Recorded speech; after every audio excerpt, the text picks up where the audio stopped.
আসসালামু আলাইকুম বন্ধুরা, সবাই কেমন আছেন? আজকের রেসিপি চাল কুমড়া দিয়ে মুরগি রান্না করব, দেখবেন। ভালো লাগলে লাইক সাবস্ক্রাইব করে পাশে থাকবেন। প্রথমে চাল কুমড়াগুলোকে একটু লবণ আর হলুদ দিয়ে একটু হালকা ভাজি করে নিলাম। তারপর মুরগির মাংসগুলোকে ভাজি করে নেব।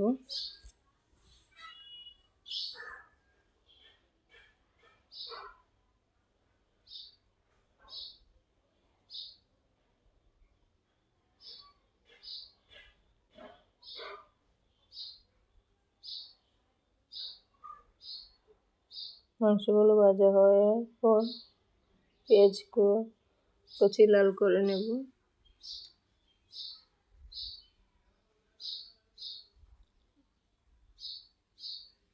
পেঁয়াজগুলো কিছুটা বাদামি রঙের হয়ে আসলে মশলা দিয়ে দেব।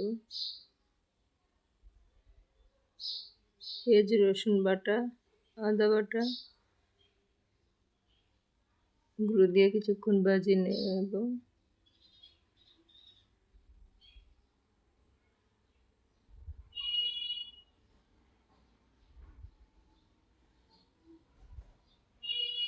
মশলা দিয়ে দেবো তেজপাতা, এলাচি, দারচিনি এগুলো দিয়ে একটু পানি দিয়ে মশলাগুলো দিয়ে দেব। হলুদ, লবণ, মরিচ, জিরার গুঁড়া দিয়ে ভালোভাবে সবগুলো মশলা কিছুক্ষণ কষিয়ে নেব।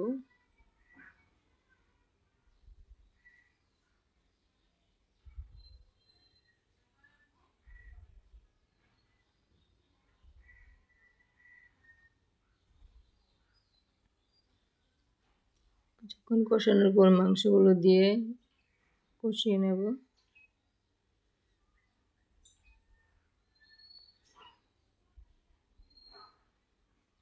চাল কুমড়া দিয়ে রান্না করলে একটু জাল জাল করে রান্না করতে হয়, স্বাদ ভালো আসে।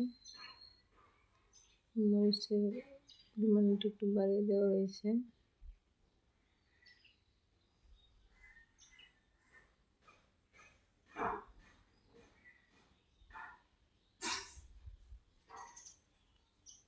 সেগুলো ভালোভাবে কষার পর চাল কুমড়াগুলো দিয়ে দিলাম। চাল কুমড়া মাংসগুলো আর কিছুক্ষণ কষিয়ে নেব।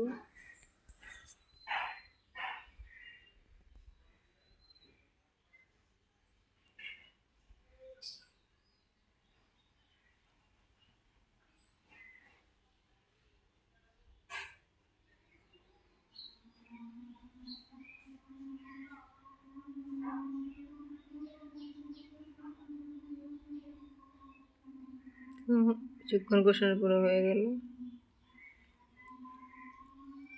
লাউয়ের ডগা দিয়ে শাক রান্না করব। একটা লাউয়ের ডগা আর একটা আলু কেটে নিলাম, দুইটা। এগুলোকে ভালোভাবে পরিষ্কার করে ধুয়ে একটা ডেগের ভেতরে অল্প একটু পানি দিয়ে আলু আর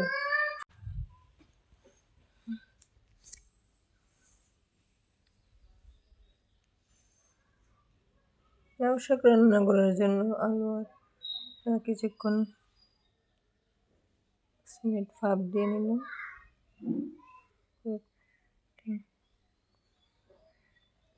লবণ দিয়ে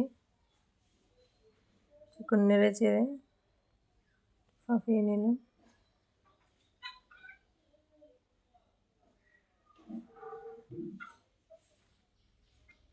এগুলোকে ঢেলে রেখে দিয়েছি।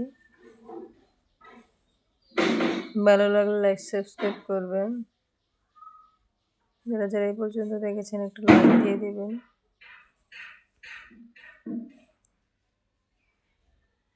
লাউ শাক রান্নার জন্য রসুন, পেঁয়াজ, শুকনো মরিচ, কিছুটা লাল হয়ে আসলে আলু একটু ভেজে নেব। লাউ শাকটা দিয়ে একসাথে উল্টে পাল্টে নেড়ে চেড়ে ভাজি করে নেব।